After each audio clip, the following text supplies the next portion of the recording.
ॐ तव कथामृतं तप्तजीवनं कविभिरीडितं कल्मषापहं श्रवणमङ्गलं श्रीमदादतं भ्रुवि गृह्णन्ति ये भूरिदा जनः।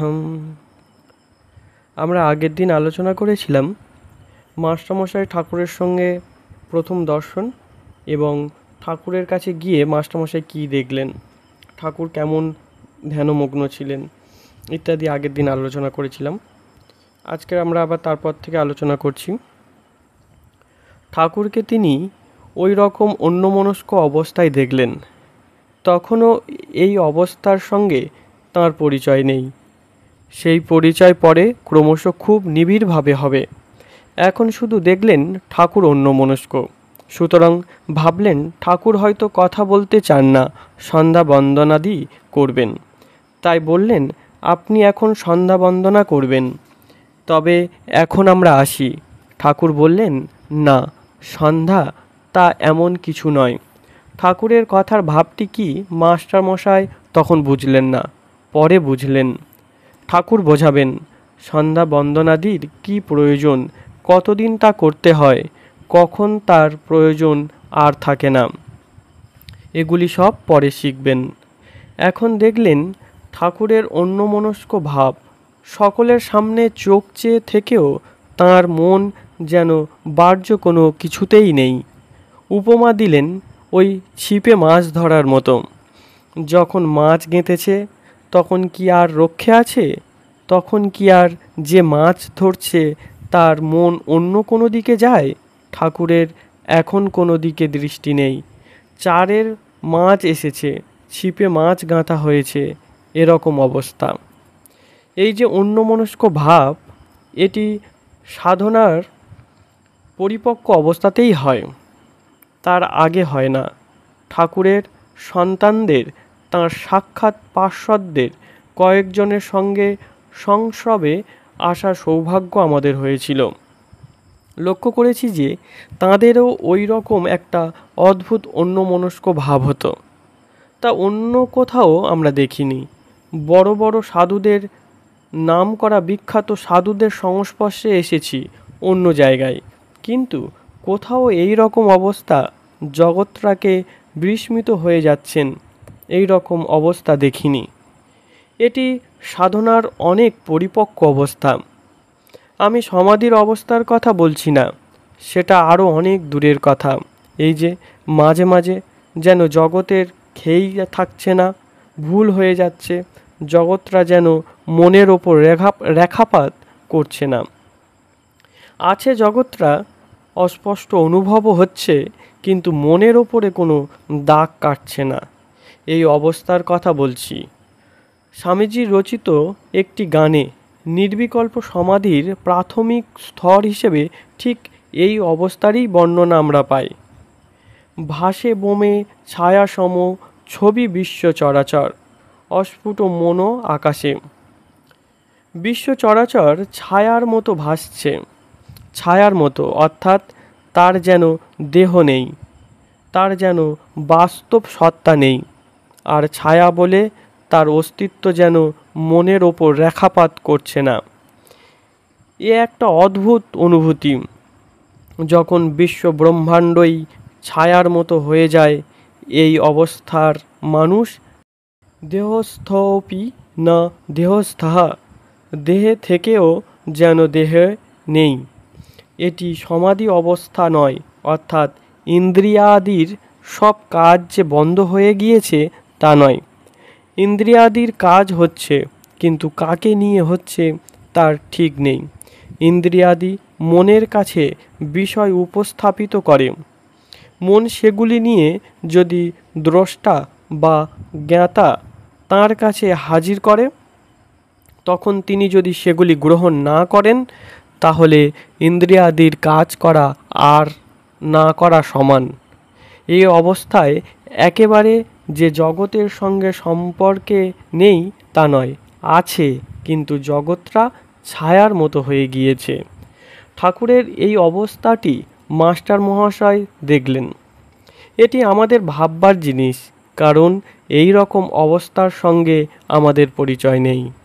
লৌকিক জীবনে আমরা জানি কখনো কখনো কোনো একটা বিষয়ে মানুষের মন নিবিষ্ট হলে সে অন্যমনস্ক হয়, কিন্তু সেখানে তার মনের অভিনিবেশ আছে এমন একটা জিনিসে যা আমরা ধরতে বুঝতে পারি।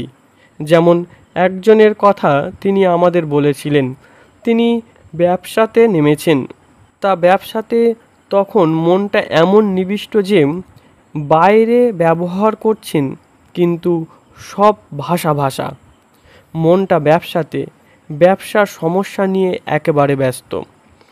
তার বন্ধু বান্ধবেরা বলেন, তোমার সঙ্গে কথা বলে আমাদের সুখ হয় না, তোমার মন যে কোন দিকে থাকে আমরা কথা বলি আর তুমি কোন দিকে চেয়ে থাকো। অন্য মনস্কতা, এটা আমরা বুঝি। জগতের কোনো একটা বিষয়ে অভিনিবেশ হয়ে মনের যে ওই রকমের বাইরের জিনিসকে গ্রহণ করবার শক্তি, এটা মানুষের হয়। কিন্তু এখানে মনের বিষয়টি কি যা তাকে এমনভাবে টেনে রেখেছে যে বাইরের বস্তুকে অনুভব করতে দিচ্ছে না? সেই বিষয়টির সঙ্গে আমাদের পরিচয় নেই। অভিনিবেশ আমরা বুঝি। অভিনিবেশ এত দূর হতে পারে যে মানুষ বাইরের জগৎ সম্বন্ধে, ইন্দ্রিয়ের বিষয়গুলি সম্বন্ধে সম্পূর্ণ উদাসীন হয়ে যেতে পারে। এর একটি দৃষ্টান্ত আমার মনে আসছে। Sir J C. বোসের একজন ছাত্র আমাদের বলেছেন, তিনি নিজে তখন খুব কৃতবিদ্য হয়েছেন, সরকারি বড় কলেজে প্রতিষ্ঠিত আছেন। গিয়েছেন জে.সি. বোসের সঙ্গে দেখা করতে। তার বাড়িতে তার অবাধ প্রবেশ ছিল। শুনলেন তিনি ছাদের ওপরে আছেন। ছাদের ওপরে টবে সব গাছ লাগানো আছে, সেখানে তিনি বসে আছেন। তিনি গিয়েছেন, সামনে দাঁড়িয়েছেন। Sir J C. বোসের কোনো হুঁশ নেই। অনেকক্ষণ দাঁড়িয়ে আছেন। ধ্যানমগ্ন ঋষির ধ্যানভগ্ন করবার ইচ্ছা হচ্ছে না। অনেকক্ষণ পরে তাঁর খেয়াল হলো, ও তুমি কখন এসেছো? অনেকক্ষণ এসেছি। আমায় ডাকলে না কেন? আর উত্তর দিলেন না। এরকম অভিনিবেশ আমরা বুঝি, তা গাছেই হোক, জগতের অন্য কোনো রহস্যেই হোক, বা সংসারী লোকের মন যাতে আকৃষ্ট হয় সেই অর্থ উপার্জনেই হোক। এসবের আকর্ষণ আমরা বুঝি, কিন্তু এখানে আকর্ষণের বিষয় আমরা জানি না। এখানে আকর্ষণের বিষয় সাধারণের চোখে ধরা পড়ে না।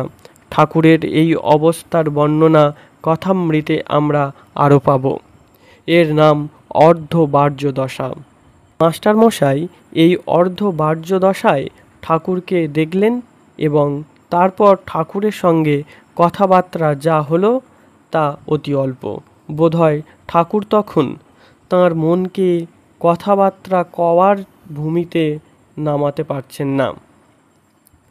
ঠাকুরের এই অবস্থা অনেক সময় হতো। মনের গতি এক সময় এমন হয়ে থাকতো যে এই জগতের বিষয়ে মন কিছুতেই নামাতে পারতেন না। একটা ঘটনার উল্লেখ করছি। ঠাকুর বাগবাজারে বলরাম বসুর বাড়িতে এসেছেন।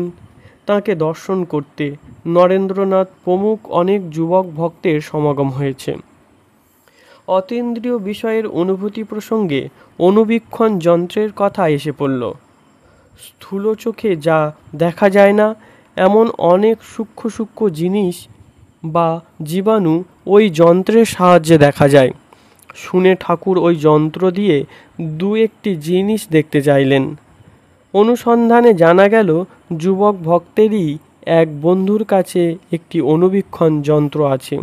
তিনি ডাক্তার, সবেমাত্র ডাক্তারি পরীক্ষায় সসম্মানে উত্তীর্ণ হয়ে এই যন্ত্রটি মেডিকেল কলেজ থেকে পুরস্কার পেয়েছেন। তাকে খবর দেওয়া হলো।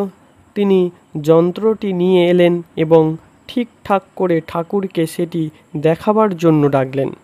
ঠাকুর উঠলেন, দেখতে গেলেন, কিন্তু না দেখেই ফিরে এলেন। সকলে কারণ জিজ্ঞাসা করলে বললেন, মন এখন এত উঁচুতে উঠে রয়েছে যে কিছুতেই তাকে নামিয়ে নিচের দিকে দেখতে পারছি না। অনুবীক্ষণ যন্ত্র দিয়ে দেখতে হলে মনকে যে স্তরে নামতে হয়, তিনি এখন আর সেই স্তরে মনকে নামাতে পারছেন না। মন তাঁর কিছুতেই নামল না, দেখাও হলো না। এই রকম মন তাঁর মনের স্বাভাবিক গতি হলো ঊর্ধ্ব দিকে, জগদতীত তত্ত্বের দিকে। সেই মনকে জোর করে নামিয়ে রাখতে হয়। কি প্রয়োজন? তার নিজের কোনো দরকার তো নেই, তবু তাকে নামিয়ে রাখবেন কেন? আমাদের জন্য। তিনি চান ইন্দ্রিয়াতীত যে আনন্দ, তার সন্ধান আমাদের দেবেন, এবং সেই জন্য তিনি সমাধির আনন্দকে উপেক্ষা করেছেন। বলছেন, মা, আমায় বেহুঁশ করিস না, আমি এদের সঙ্গে কথা বলবো। কি প্রয়োজন তাঁর? আত্মানন্দে বিভোর তিনি, আত্মরথী, আত্মতৃপ্ত, আত্মনি এব সন্তুষ্টঃ। তিনি আমাদের জন্য এত ব্যস্ত যে মার কাছে প্রার্থনা করছেন, মা, আমার বেহুঁশ করিস না, আমি এদের সঙ্গে কথা বলবো। কথা তিনি বলেছেন, তাই আজ কথামৃত পৃথিবীর সর্বত্র পরিবেশিত হচ্ছে। ঠাকুরের মনের সহজ যে গতি, অতীন্দ্রিয় তত্ত্বের দিকে তার মনের স্বাভাবিক যে গতি, তাকে যেন ধরে বেঁধে তিনি নামিয়ে আনছেন আমাদের জন্য। মুহুর্মুহুর সমাধি হচ্ছে। তিনি বিরক্ত হচ্ছেন এই ভেবে যে সমাধি তাঁকে ভক্তদের সঙ্গে কথা বলতে দিচ্ছে না। যে সমাধির জন্য ঋষি মুনিরা জন্ম জন্মান্তরের আরাধনা করে যাচ্ছেন, তপস্যা করে যাচ্ছেন, সেই সমাধি বারবার আসছে, তবু তিনি তাকে উপেক্ষা করছেন, বিরক্তি বোধ করছেন। এরকম সমাধিমগ্ন হয়ে থাকলে আমার আসার সার্থকতা কি? গল্পের মাধ্যমে ঠাকুর বিষয়টি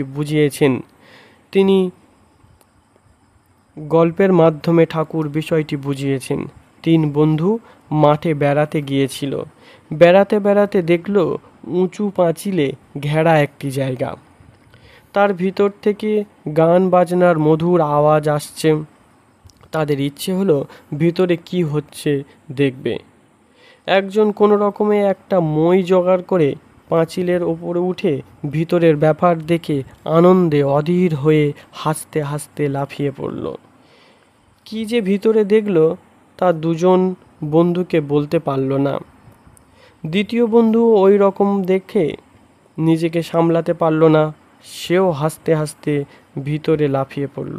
তৃতীয় বন্ধুও ওই মই বেয়ে ওপরে উঠল আর ভিতরের আনন্দের মেলা দেখতে পেল। দেখে প্রথমে তার খুব ইচ্ছা হলো সেও ওই আনন্দে যোগ দেয়, কিন্তু পরেই ভাবল, আমি যদি ওতে যোগ দিই তাহলে বাইরের 10 জনে তো জানতেই পারবে না এখানে এমন আনন্দের জায়গা আছে। একলা এই আনন্দটা ভোগ করব, এই ভেবে সে জোর করে নিজের মনকে ফিরিয়ে নিচে নেমে এলো, আর যাকেই দেখতে পেল তাকেই বলতে লাগলো, ওহে, এখানে এমন আনন্দের জায়গা রয়েছে, চলো চলো, সকলে মিলে ওই আনন্দ ভোগ করি। ওং শান্তি শান্তি শান্তি। হরি ওং তৎসৎ। শ্রীরামকৃষ্ণার্পণমস্তু। এর পরবর্তী অংশ আমরা আবার পরের দিন আলোচনা করব।